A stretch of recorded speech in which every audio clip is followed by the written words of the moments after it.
तो Sun Wukong is a Chinese god और वो एक mythical tale Journey to the West नाम की बुक से आया है। He was the monkey king and he was the most powerful god of his time. Like literally he challenge the ultimate Buddha. उसने सारे के सारे हेवनली आर्मी के 1000 सोल्जर्स को अकेले मार दिया और उसके भी ऊपर से द 4 हेवनली किंग्स को भी उसने धूल चटा दी। सन वुकोंग के पास थी ultimate strength, ultimate speed, agility and all the God like powers. उसके भी ऊपर से ही possesses some of the craziest abilities I have ever seen, like 72 transform, जिसमें वो 72 स्पीशीज में ट्रांसफॉर्म हो सकता है और उसके भी ऊपर से वो अपनी बॉडी के हर एक बाल को अपना ही क्लोन बना सकता है और वो भी उसी के जितना पावरफुल। तो भाई सन वुकोंग की abilities are like broken, but how did he became such powerful और कैसे उसे टाइटल मिला द फाइटिंग बुद्धा का।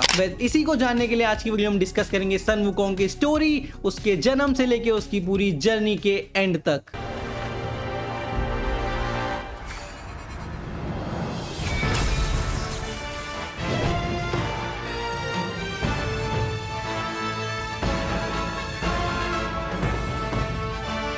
तो चाइनीज माइथोलॉजी और स्क्रिप्चर्स में एक कॉन्सेप्ट है यिन एंड यांग का। बेसिकली यांग जो है वो पॉजिटिव एनर्जी है फ्रॉम द हेवंस एंड यिन जो है वो नेगेटिव एनर्जी है फ्रॉम अर्थ। तो सन वुकोंग किसी भी नॉर्मल मंकी की तरह बॉर्न नहीं हुए थे, वो एक मैजिकल पत्थर के अंदर बॉर्न हुए थे जिसके अंदर यिन एंड यांग का कॉन्सेप्ट था। और जब वो पैदा हुए थे तो उन्हें स्टोन मंकी कह के बुलाया गया था। पैदा होने के बाद वो अपने फेलो मंकीज में सबसे स्मार्ट और सबसे ब्रेव थे, जिसकी वजह से उन्हें king of the monkey king का टाइटल मिला। ऐसे ही अपने माउंटेन पे अपने फेलो मंकीज के साथ वक्त बिताते हुए वुकोंग के एक बहुत ही ओल्ड फ्रेंड की डेथ हो जाती है, जिसकी वजह से वुकोंग बहुत ज्यादा सैड हो जाते हैं और वो इमॉर्टैलिटी को सीख करने लगते हैं। तो इमॉर्टैलिटी को सीख करते करते वो ह्यूमंस के बीच में भी आ जाते हैं नॉलेज गेन करने के लिए और फिर वो एक मंदिर में एक मॉन्क से मिलते हैं जिनका नाम होता है पूटी जूशी। नाउ मैं प्रोनाउंसिएशन गलत कर सकता हूं तो उसके लिए सॉरी गाइस, बट पूटी जूशी से मिलने के बाद वुकोंग बहुत ज्यादा पूटी जूशी को कन्विंस करने के बाद उनसे मार्शल आर्ट्स, मिस्टिकल आर्ट्स और मैजिकल पावर सीख लेते हैं, जिसकी वजह से वुकोंग बहुत ज्यादा पावरफुल हो जाते हैं। और फिर जब वो ये सब सीख के अपने किंगडम में वापस रिटर्न करते हैं तो वो देखते हैं कि उनके फेलो मंकीज को कुछ डीमंस परेशान कर रहे हैं। वो उन डीमंस को तो आसानी से हरा देते हैं और उसके बाद वो सोचते हैं कि उनको अगर अपनी प्रजा को बचाना है तो he need some kind of weapon, जिसकी तलाश में वो अपने आसपास के किंगडम्स में जाके ड्रैगन किंग्स से हेल्प मांगने लगते हैं कि मुझे एक वेपन प्रोवाइड कर दो। स्टार्टिंग में तो ड्रैगन किंग उन्हें एक बंदर समझ के भगाने की कोशिश करता है, बट वुकोंग की अल्टीमेट स्ट्रेंथ देख के वो बहुत ज्यादा डर जाता है और सारी की सारी बातें मानने के लिए तैयार हो जाता है वुकोंग की। जहाँ पे वुकोंग को कोई भी वेपन पसंद नहीं आता है, बट एक वेपन जो उसका मोस्ट इंपॉर्टेंट, मोस्ट पावरफुल और मोस्ट बैडएस वेपन है अभी तक, वो वुकोंग को मिलता है ड्रैगन किंग से, द रुई जिंगू बैंग। नाउ ये वेपन एक स्टिक है जो कि बहुत ज्यादा टाइम्स बड़ी हो सकती है, बहुत ज्यादा छोटी हो सकती है और इसका वेट समथिंग अराउंड 7200 किलो है और इसको कोई भी आज तक लिफ्ट या फिर यूज नहीं कर पाया,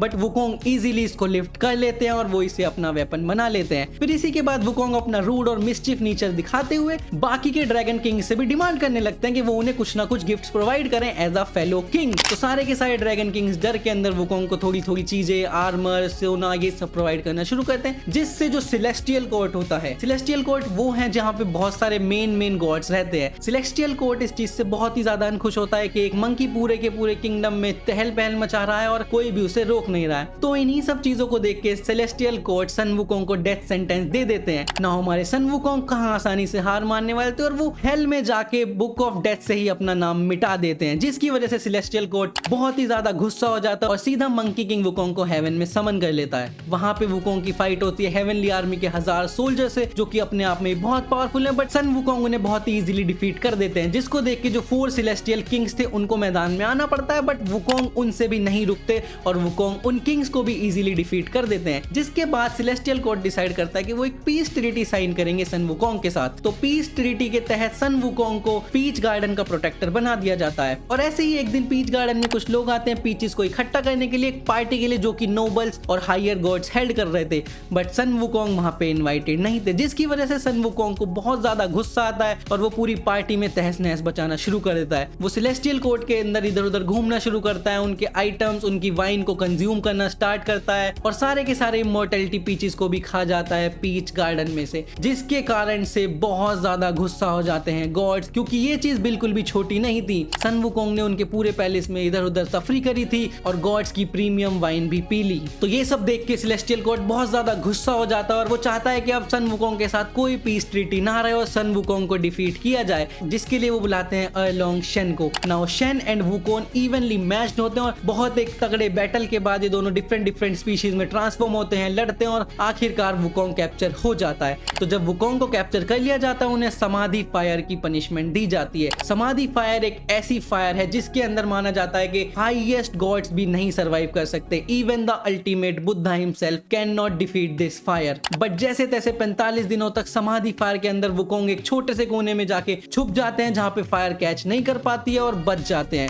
और फिर जैसे ही 45 दिनों बाद सारे गॉड्स देखने आते हैं कि वुकोंग मरे कि नहीं, वो बाहर निकलते हैं और पहले से भी ज्यादा पावरफुल हो चुके हैं, क्योंकि जो समाधि फायर थी उसकी फ्लेम्स ने सन वुकोंग को और भी ज्यादा पावरफुल और ड्यूरेबल बना दिया था। तो जैसे ही सन वुकोंग समाधि फायर से बाहर आते हैं वो सारे के सारे गॉड्स को ढूंढ कर मारना शुरू कर देते हैं, जिसकी वजह से सारे के सारे गॉड्स प्रे करते हैं द अल्टीमेट बुद्धा को और इवेंचुअली बुद्धा को भी आना ही पड़ता है। और बुद्धा उनको एक चैलेंज देते हैं कि उनको एक छोटा सा टास्क करना है, अगर वो इसमें सक्सेसफुल हो जाते हैं तो वो उन्हें अल्टीमेट पावर, अनलिमिटेड इमॉर्टैलिटी सब प्रोवाइड कर देंगे। तो बुद्धा का चैलेंज था कि सन वुकोंग को बुद्धा के हैंड से एस्केप करना था। नाउ बहुत टाइम तक गैलेक्सीज टू गैलेक्सीज पार करने के बाद, प्लैनेट्स टू प्लैनेट्स हॉप करने के बाद सन वुकोंग किसी भी एंड तक नहीं पहुंच पा रहे थे। तब हमें रियलाइज कराया जाता है कि जो पूरा ब्रह्मांड है वही बुद्धा की हथेली है। Basically the whole universe reside inside Buddha's hand. तो इसका मतलब कि बुद्धा के हाथ का कोई अंत नहीं है और सन वुकोंग कभी एस्केप कर ही नहीं सकता। नाउ इस चैलेंज को हारने के बाद भी सन वुकोंग की अकड़ खत्म नहीं होती है, जिसकी वजह से बुद्धा उन्हें एक माउंटेन के नीचे सील कर देते हैं। और वो माउंटेन कोई आम माउंटेन नहीं है, वो सेलेस्टियल माउंटेन है। बेसिकली उस माउंटेन का वेट गैलेक्सीज जितना है। तो सन वुकोंग को 500 साल के लिए बुद्धा कैद कर देते हैं। नाउ सन वुकोंग उन 500 सालों तक उस माउंटेन के नीचे ध्यान लगाते हैं और मेडिटेट करते हैं। अब इसके बाद शुरू होती है हमारी टेंसेंजेंग की जर्नी टू द वेस्ट। तो टेंसेंजेंग एक मॉन्क था जो कि जर्नी टू द वेस्ट पे निकला था। बेसिकली वो वेस्ट में इसलिए जाता ताकि वो बुद्धा के सूत्रास को रिट्रीव और स्टडी कर पाए।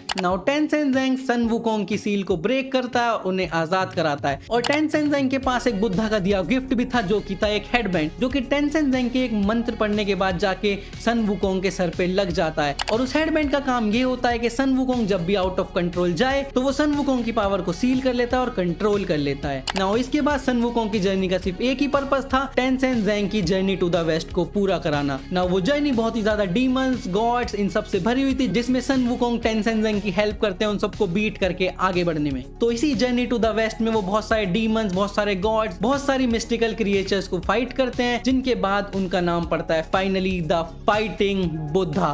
तो ये थी सन वुकोंग की पूरी journey from birth to journey to the west. तो अगर आपको वीडियो अच्छी लगी हो तो एक लाइक कर देना। मैं सन वुकोंग के ऊपर ही कुछ और वीडियोस भी बनाने वाला, तो चैनल को सब्सक्राइब कर लेना अगर आपको ब्लैक मिथ वुकोंग या फिर सन वुकोंग में इंटरेस्ट है। मैं मिलता हूँ नेक्स्ट वीडियो में। Till then, peace out.